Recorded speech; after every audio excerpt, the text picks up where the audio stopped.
Korraga meenus hallile murule midagi valusat. Ta silm läks niiskeks, huuled tõmbusid torru. Kurat, see oli viimane kord, kui ma Vantsat nägin.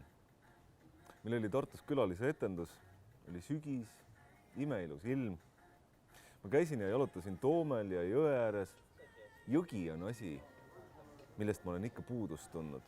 Kuigi ma pole jõe ääres elanud, aga näe, mingi soov, tõmme jõe äärde on. Ja alati, kui ma Tartu lähen, ma käin jõe ääres.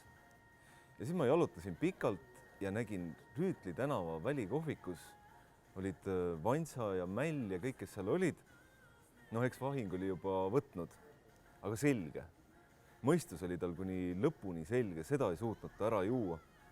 Ja siis me ajasime pikalt juttu ja nagu jutu sees ta ütleb, et hunt ikka helistab talle. Kurat, hunt oli juba 1-2 aastat surnud. Ja siis ma nägin seda traagikat selle vana mehe silmades. Ta ei saanud ise aru, et ta oleks midagi valesti öelnud või imelikku. Ja see oligi kõige jubedam, et sa näed kuidagi nii selgesti selle inimese, vaimuhiiglase hukku.